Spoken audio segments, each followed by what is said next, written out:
एक जंगल में पहाड़ की चोटी पर एक किला बना था। किले के एक कोने के साथ बाहर की ओर एक ऊंचा विशाल देवदार का पेड़ था। किले में उस राज्य की सेना की एक टुकड़ी तैनात थी। देवदार के पेड़ पर एक उल्लू रहता था। वह भोजन की तलाश में नीचे घाटी में फैले ढलवा चरागाहों में आता। चरागाहों की लंबी घासों व झाड़ियों में कई छोटे मोटे जीव व कीट पतंगे मिलते, जिन्हें उल्लू भोजन बनाता अपना। निकट ही एक बड़ी झील थी, जिसमें हंसों का निवास था। उल्लू पेड़ पर बैठा झील को निहारा करता। उसे हंसों का तैरना व उड़ना मंत्र मुग्ध करता। वह सोचा करता कि कितना शानदार पक्षी है हंस, एकदम दूध सा सफेद, गुलगुला शरीर, सुराहीदार गर्दन, सुंदर मुख व तेजस्वी आंखें। उसकी बड़ी इच्छा होती किसी हंस से उसकी दोस्ती हो जाए। एक दिन उल्लू पानी पीने के बहाने झील के किनारे उगी हुई एक झाड़ी पर उतरा। निकट ही एक बहुत शालीन व सौम्य हंस पानी में तैर रहा था। हंस तैरता हुआ झाड़ी के निकट आया। उल्लू ने बात करने का बहाना ढूंढा। हंस जी, आपकी आज्ञा हो तो पानी पी लूं, बड़ी प्यास लगी है। हंस ने चौंक कर उसे देखा और बोला, मित्र, पानी प्रकृति द्वारा सबको दिया गया वरदान है। उस पर किसी एक का अधिकार नहीं है। तुम्हें पानी पीने के लिए किसी से पूछने की कोई जरूरत नहीं है। उल्लू ने पानी पिया, फिर सिर हिलाया जैसे उसे निराशा हुई हो। हंस ने पूछा, मित्र, असंतुष्ट नजर आ रहे हो, क्या प्यास नहीं बुझी है? उल्लू ने कहा, हे हंस, पानी की प्यास तो बुझ गई, पर आपकी बातों से मुझे ऐसा लगा कि आप नीति व ज्ञान के सागर हैं। मुझ में आपकी प्यास जग गई है, वह कैसे बुझेगी? हंस मुस्कुराया, मित्र, आप कभी भी यहाँ आ सकते हैं, हम बातें करेंगे। इस प्रकार मैं जो जानता हूँ वह आपका हो जाएगा और मैं भी आपसे कुछ सीखूंगा। अब इसके पश्चात हंस व उल्लू रोज मिलने लगे। एक दिन हंस ने उल्लू को बता दिया कि वह वास्तव में हंसों का राजा हंसराज है। अपना असली परिचय देने के बाद हंस अपने मित्र को निमंत्रण देकर अपने घर ले गया। शाही ठाट थे। खाने के लिए कमल व नरगिस के फूलों के व्यंजन परोसे गए और जाने क्या क्या दुर्लभ खाद्य थे। उल्लू को पता ही नहीं लगा। बाद में सौंफ इलायची की जगह मोती पेश किए गए। उल्लू दंग रह गया। अब हंसराज उल्लू को महल में ले जाकर खिलाने पिलाने लगा। रोज दावत उड़ती। उसे डर लगने लगा कि किसी दिन साधारण उल्लू समझकर हंसराज दोस्ती न तोड़ ले।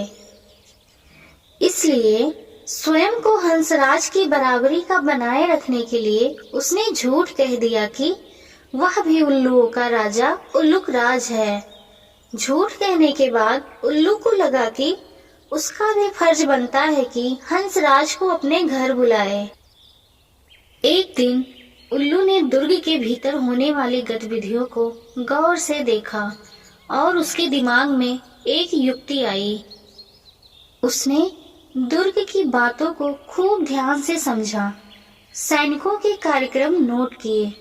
फिर वह चला हंस के पास। जब वह झील पर पहुंचा, तब हंसराज कुछ हंसनियों के साथ जल में तैर रहा था। उल्लू को देखते ही हंसराज बोला, मित्र, आप इस समय? उल्लू ने उत्तर दिया, हाँ मित्र, मैं आपको आज अपना घर दिखाने व अपना मेहमान बनाने के लिए ले जाने आया हूँ। मैं कई बार आपका मेहमान बना हूँ, मुझे भी सेवा का मौका दीजिए। हंस ने टालना चाहा, मित्र, इतनी जल्दी क्या है, फिर कभी चलेंगे। उल्लू ने कहा, नहीं मित्र, आज तो आपको लिए बिना नहीं जाऊंगा। हंसराज को उल्लू के साथ जाना ही पड़ता है। पहाड़ की चोटी पर बने किले की ओर इशारा कर उल्लू उड़ते उड़ते बोला, वह मेरा किला है। हंस बड़ा प्रभावित हुआ। वे दोनों जब उल्लू के आवास वाले पेड़ पर उतरे तो किले के सैनिकों की परेड शुरू होने वाली थी। 2 सैनिक बुर्ज पर बिगुल बजाने लगे। नित्य की तरह परेड हुई और झंडे को सलामी दी गई। हंस समझा सचमुच उसी के लिए यह सब हो रहा है। अतः हंस ने गदगद होकर कहा, धन्य हो मित्र, आप तो एक शूरवीर राजा की भांति ही राज कर रहे हो। उल्लू ने हंसराज पर रौब डाला। मैंने अपने सैनिकों को आदेश दे दिया है कि जब तक मेरे परम मित्र राजा हंसराज मेरे अतिथि हैं, तब तक इसी प्रकार रोज बिगुल बजे व सैनिकों की परेड निकले। उल्लू को पता था कि सैनिकों का यह रोज का काम है, दैनिक नियम है। हंस को उल्लू ने फल, अखरोट व बनफसा के फूल खिलाए। उनको वह पहले ही जमा कर चुका था। भोजन का महत्व नहीं रह गया। सैनिकों की परेड का जादू अपना काम कर चुका था। हंसराज के दिल में उल्लू मित्र के लिए बहुत सम्मान पैदा हो चुका था। उधर सैनिक टुकड़ी को वहां से कूच करने के आदेश मिल चुके थे। दूसरे दिन सैनिक अपना सामान समेटकर जाने लगे तो हंस ने कहा, मित्र देखो, आपके सैनिक आपकी आज्ञा लिए बिना ही कहीं जा रहे हैं। उल्लू हड़बड़ाकर बोला, किसी ने उन्हें गलत आदेश दे दिया होगा, मैं अभी रोकता हूँ उन्हें। ऐसा कहा वह हूँ करने लगा। सैनिकों ने उल्लू का घुघवाना सुना, वह अपशगुन समझकर जाना स्थगित कर दिया। उल्लू ने एक बार फिर से हंसराज पर अपना रौब डाला और कहा, देखा मित्र, कोई गलत फहमी हो गई थी। किसी ने उन्हें गलत आदेश दे दिया था।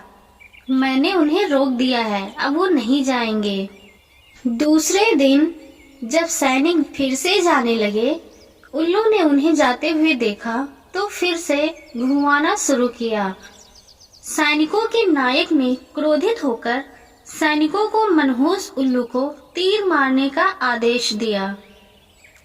एक सैनिक ने तीर छोड़ा। तीर उल्लू की बगल में बैठे हंसराज को लगा। वह तीर खाकर नीचे गिरा व फड़फड़ाकर मर गया।